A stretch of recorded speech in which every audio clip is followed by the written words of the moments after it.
Welcome back नाजरीन। और अब बात करते हैं कुछ मईशत की और ये जानने की कोशिश करते हैं कि मईशत किस तरफ जा रही है और इसका जो आउटलुक है वो क्या कहता है। हमारे साथ हमारे मेहमान मौजूद होंगे टेलीफोन पर मोहतरम उबैद मुजफ्फर साहब। उबैद मुजफ्फर साहब जो हैं वो मैनेजिंग पार्टनर हैं और ग्रुप सीईओ हैं उम्मा इन्वेस्टमेंट मार्केट के। अस्सलाम वालेकुम उबैद साहब। वालेकुम अस्सलाम वरहमतुल्लाहि ताला वबरकातुहू। उबैद साहब ये बताइए कि अब इकोनॉमी का जो आउटलुक है वो क्या है पाकिस्तान का और हम किस तरफ जा रहे हैं। बिस्मिल्लाहिर्रहमानिर्रहीम। सबसे पहले तो अख्तर शाहीन साहब आपका मशकूर हूँ कि आपने अपने प्रोग्राम में मदऊ किया और मेट्रो मैटर्स के मोहतरम सामीन और सामियात नाज़रीन और नाज़रात की खिदमत में अस्सलाम वालेकुम वरहमतुल्लाहि ताला वबरकातुहू। पाकिस्तान की इकोनॉमी आउटलुक के हवाले से आपने जानना चाहा है और इकोनॉमी और इन्वेस्टमेंट इन्वायरमेंट के हवाले से आपने जानना चाहा है, तो सबसे पहले मैं आपको एक छोटी सी बात बताऊं कि stock market is the key barometer of any economy. What ever the sector is profitable, it means it is growing, but the current outlook is bit different. हमारे पास अभी 35 सेक्टर्स हैं और 530 स्क्रिप्ट्स मींस यानी 35 इंडस्ट्रीज के अंदर 530 businesses हैं जो कि हमारी इकोनॉमी के हिसाब से इनफ नहीं है। We should focus on the sectors and scripts increment. Like schooling sector जो है वो अभी तक हमारे पास लिस्टेड नहीं हुआ है।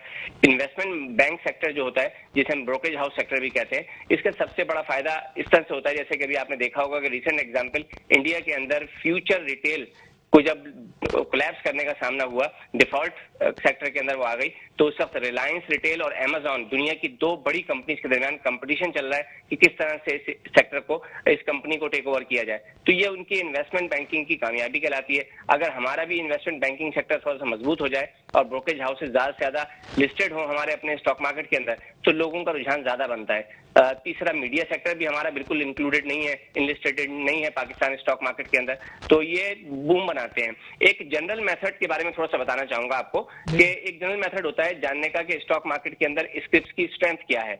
तो ये हमेशा कंसीडर की जाती है should be equal to 0.001% to the total population. यानी आपकी जितनी पॉपुलेशन है, जैसे पाकिस्तान की पॉपुलेशन 25 करोड़ है, तो हम ये एक्सपेक्ट नहीं करते कि 25 करोड़ कंपनीज हो। 25 करोड़ नहीं, 2 करोड़ 50 लाख नहीं, 25 लाख नहीं, 2,50,000 भी नहीं, बल्कि 25,000 भी नहीं, 2,500 कंपनीज कम से कम आपकी, यानी 0.001% स्क्रिप्ट्स आपके या कंपनीज आपकी या बिजनेसेस जो है वो लिस्टेड होने चाहिए आपके स्टॉक मार्केट में। सही।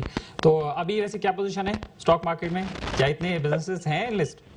बिल्कुल, देखें ये जो सेक्टर जिनके मैंने नाम बताया अभी आपको, इनके साथ साथ बहुत सारे सेक्टर्स मजीद इंक्रीज किए जा सकते हैं। अच्छा। सिर्फ 35 सेक्टर्स हमारे अब तक लिस्टेड हैं। अब मैं इसको थोड़ा सा एनालाइज करूंगा इंडस्ट्री वाइज पोजीशन से। मैं अंडरस्टैंड ही करता हूं कि पाकिस्तान स्टॉक एक्सचेंज सेक्टर और इंडस्ट्री वाइज परफॉर्मेंस समरी जो हमें 2020 में मिली है, जिस पर हमें बताती है क्लियर कट के पावर जनरेशन सेक्टर जो हमारा है वो due to crisis heavily invested हुआ है। So we should expect more as a researcher in the coming year, क्योंकि पावर जनरेशन में यकीनन अभी मजीद ग्रोथ आने का बहुत चांस बाकी है। इसीलिए ये 2020 में भी नंबर 1 रहा है इन्वेस्टमेंट के हवाले से। लोगों ने सबसे ज्यादा इन्वेस्टमेंट इस सेक्टर में की है। उसके बाद जो सबसे ज्यादा कह लीजिए कि टॉप पे रहा है वो है नंबर 2 पे टेक्नोलॉजी सेक्टर, जो कि आपको इसकी बेसिक से एग्जांपल इससे भी पता चल जाती है कि सिस्टम्स लिमिटेड, नेटसोल टेक्नोलॉजी और एवेंसियन, इन 3 कंपनीज ने बेहतरीन मुनाफा कमाया है और बहुत अच्छा रिकॉर्ड मुनाफा कमाया और बहुत अच्छे रिजल्ट शो किए हैं। तो सेकंड पे जो हमारा सेक्टर इस वक्त 2020 के अंदर रहा है परफॉर्मेंस समरी के हिसाब से, जो कि पाकिस्तान स्टॉक एक्सचेंज ने इशू की है, वो टेक्नोलॉजी सेक्टर रहा है। थर्ड पे हमारा food and personal care sector रहा है। फोर्थ पे हमारा सीमेंट नंबर 4 पे रहा है। Reason why, because cement sector is in number 4 requires. अब जो मुझे नजर आता है क्योंकि राइट नाउ सिचुएशन बहुत ज्यादा इसकी थोड़ी सी जरा गंभीर भी हो रही है, क्योंकि बहुत ज्यादा इसके अंदर डिफॉल्ट आइटम्स भी आ रहे हैं, तो इस वजह से मुझे लगता है कि cement sector mergers and acquisition की तरफ जाएगा। अच्छा, ये बताइए कि आपने सीमेंट सेक्टर की बात की, तो सीमेंट सेक्टर और एनर्जी सेक्टर के हवाले से जो पाकिस्तान स्टॉक एक्सचेंज की वेबसाइट है और समरी जो उन्होंने सेक्टर वाइज शेयर की हुई है, उसमें कुछ कंपनीज डिफॉल्ट भी कर रही हैं, डिफॉल्ट शो हो रही है। इसका क्या मतलब है?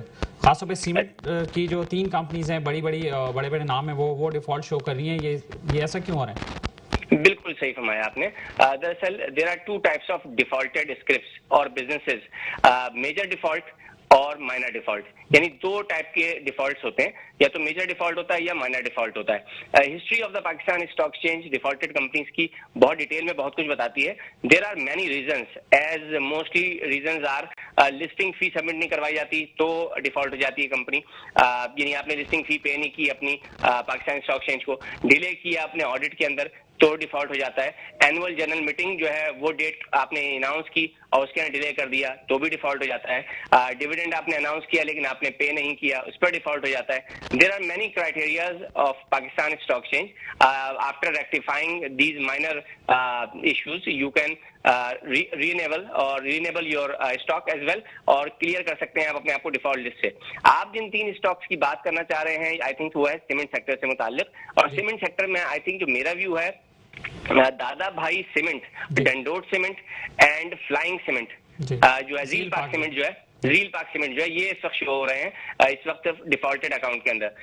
मैं इसके अंदर सबसे पहले तो रोशनी डालना चाहूंगा थोड़ा सा इस मौजूद के ऊपर कि दादा भाई सीमेंट मुझे लगता है कि ये कंप्लीटली और कई एंगल से, कई रीजन से लॉजिकली डिफॉल्ट मुकम्मल तौर पे हो चुका है, जिसका आई थिंक हम उसको मेजर डिफॉल्ट में ही लेंगे। और जो बाकी 2 कंपनी है इनको किसी हद तक माइनर डिफॉल्ट में लेते हुए अगर कोई चीज तब्दील होती है, जैसे कि मैं अगर मिसाल दूं आपको विद रेफरेंस टू दी आदादो शुमार, यानी जो नंबर्स बता रहे हैं नाउ, दादा भाई सीमेंट सिर्फ 2007 में राइट शेयर इशू किए थे, उसके बाद से ये डिफॉल्ट काउंटर में चला गया और उसके चला गया था। उसके बाद ये डिफॉल्ट काउंटर से मतलब ये है कि इसके बाद में ना दादा भाई सीमेंट ने कोई प्रोडक्शन नहीं की।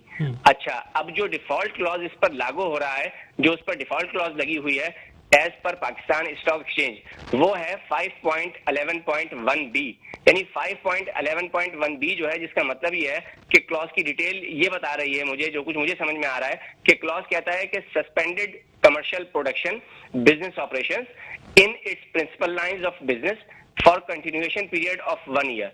देन इस पर क्लॉज सी भी लगा दिया गया है जो कि ऑलरेडी इसको मजीद प्रॉब्लम में कर देगा। क्लॉज सी ये बताती भी लगा हुआ है जिसपे जो कुछ जो हमें अंदाजा होता है इसको देखकर कि दादा भाई सीमेंट फेल्ड हुआ है होल्ड करने में एनुअल जनरल मीटिंग को। देन दादा भाई सीमेंट पर क्लॉज डी भी लगा हुआ है जो कि इसको मजीद खतरनाक कर देता है, जो ये कहता है कि fail to submit annual audit accounts for the immediately proceeding financial year as per law.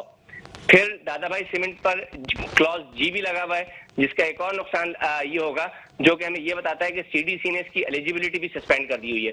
अगर सीडीसी ने इसकी एलिजिबिलिटी सस्पेंड कर दी हुई है तो दादा भाई सीमेंट पर क्लॉज 1 भी लगा हुआ है। क्लॉज 1 लगने से ये होगा कि इसकी जो स्टैट्यूटरी ऑडिट है वो has been qualified options on going concern. इसका मतलब ये होता है कि पाकिस्तान स्टॉक एक्सचेंज को नहीं लगता कि आगे ये दादा भाई सीमेंट कंपनी चल पाएगी।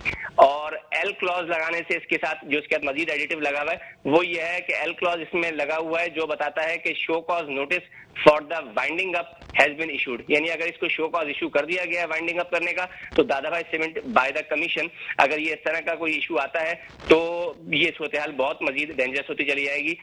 ओके जनाब, ये थोड़ा सा सिनेरियो है इसका दादा भाई का। लास्ट जो इसके साथ मैं चाहूंगा कि बाकी वालों का भी आप मुख्तसरन थोड़ा सा जायजा बता दें जो कि हमारे पास टाइम की किल्लत है। मैं जरूर, देखिए डंडोट सीमेंट के हवाले से मैं थोड़ा सा राय दूंगा कि डंडोट सीमेंट ने सितंबर 2019 में ना 144 मिलियन की नेट सेल की थी। उसके बाद से सितंबर 2020 में इसकी कोई सेल्स नहीं थी, ठीक है, जिसकी कह लें कि बिल्कुल अजहर मिनत शम्स है। ये मतलब बिल्कुल निकलता है कि डंडोट सीमेंट का प्लांट बंद है या तो शट डाउन है, ठीक है। और इसमें डिफॉल्ट की क्लॉज लगी हुई है 5.11.1i। ये दफा बताती है कि स्टैट्यूटरी ऑडिटर ने ना इसको इशू कर दिया है कि qualified option on going concern, यानी ये स्टेटमेंट यही जाहिर करती है कि इसका फ्यूचर हमें नहीं लगता कि ये डंडोट सीमेंट कंपनी चल पाएगी। इसके साथ साथ अगर आप जानना चाहेंगे डंडोट के अलावा रील पाक सीमेंट के हवाले से तो इसका भी डिफॉल्ट काउंटर शो हो रहा है। रील पाक सीमेंट ने 30 सितंबर 2016 में 247 मिलियन रुपए की सेल्स की थी जनाब, ठीक है। इसके बाद से कोई सेल्स इसकी शो नहीं हो रही है। इसके बुक ऑफ अकाउंट्स में रील पाक सीमेंट पे ऑडिटर्स ने डिफॉल्ट क्लॉज वही लगाया है कि 5.11.1c। ये क्लॉज कहता है कि रील पाक सीमेंट जो है जनाब फेल हो गया है एनुअल जनरल मीटिंग का जो क्लॉज होता है। क्लॉज डी भी इसके ऊपर लगा हुआ है जो कहता है कि जनाब रील पाक सीमेंट फेल्ड हुआ है सबमिट करने में annual audit reports, annual accounts reports for the immediate proceeding for the financial year as per law. तो इसके भी केसेस वही हैं। लेकिन जो झील पार्क सीमेंट का है, ये होता है कि कभी कभार हमारे पास फॉरेन पोर्टफोलियोज मूव कर जाते हैं, तो इसका टेकअप भी आता है। याद रखिएगा, ये इन 3 कंपनीज के डिफॉल्ट करने से बाकी सीमेंट सेक्टर जो कि 20 कंपनियों पर मुश्तमिल है, उस पर असर नहीं पड़ेगा। डीजी खान सीमेंट ने रिपोर्ट किया 160.8% स्पाइक, मींस ग्रोथ शो किया इसने in its profit, 1.3 billion for the quarter ended December 31, 2020। इसके अलावा फौजी सीमेंट का जो प्रॉफिट बहुत सोर किया है, 378% सोर हुआ है, 905.2 मिलियन का फौजी सीमेंट ने ग्रो किया है। कोहाट सीमेंट कंपनी का अगर आप देखें तो वो सेटिंग अप करने जा रहा है मैन्युफैक्चरिंग प्लांट खुशाब में, पंजाब में, ठीक है। और कोहाट सीमेंट कंपनी ने रेस किया। अच्छे साइंस हैं ये, अच्छे साइंस। मेरा आपसे ये सवाल है कि देखें, जो दादा भाई और झील पार्क के हवाले से है, मार्केट में तो ये खबरें हैं ना कि ये सेल आउट हो गए हैं, नए ग्रुप्स ने इन्हें परचेज कर लिया है और उसके हवाले से चीजें, लेकिन ये स्टॉक मार्केट पे तो ये वाली डिटेल्स अभी तक शेयर नहीं हो रही, शो नहीं हो रहा। तो शायद ये भी एक वजह हो कि इन्होंने प्लांट बंद कर दिया और नए मालकान आएंगे, फिर वो अपने हिसाब से उसको देखेंगे, चलाएंगे, ये भी एक वजह। यकीनन देखिए, मैं तो इस पे कहूंगा कि mergers and acquisition is indispensable. Mergers and acquisition इस वक्त पाकिस्तान की तमाम ही सेक्टर्स के अंदर, तमाम ही इंडस्ट्रीज के अंदर इंडिस्पेंसिबल नजर आ रहा है। Not only in the cement sector but also in many sectors, whether schools, hotels, bank, power sector, so on and so forth. लेकिन हुआ कुछ यूं है कि अभी जो हमारे बड़े ब्लू चिप्स हैं, जैसे कि लकी सीमेंट हो गया, डीजी खान सीमेंट हो गया, बेस्टर सीमेंट हो गया, कोहाट सीमेंट हो गया, फौजी सीमेंट हो गया, ये अभी इस तरफ अट्रैक्ट होंगे। और ये जो जिनको हम कह रहे हैं डिफॉल्ट आइटम्स, ये डिफॉल्ट आइटम्स आई थिंक ये मर्जर्स एंड एक्विजिशन की तरफ जाएंगे। और दूसरी बात याद रखिएगा, कभी भी किसी कंपनी के टेक्निकल्स को हम व्यू कर सकते हैं, फंडामेंटल्स में क्या चल रहा है ये तो सिर्फ ओनर्स को ही पता होता है। सही सही। उबैद मुजफ्फर साहब, बहुत शुक्रिया आपका। आप इन्वेस्टमेंट मार्केट कंसल्टेंट भी हैं और इंडिपेंडेंटली आप अपनी राय देते रहते हैं और हमारे साथ भी आप मौजूद रहे हैं। बहुत शुक्रिया आपके वक्त का।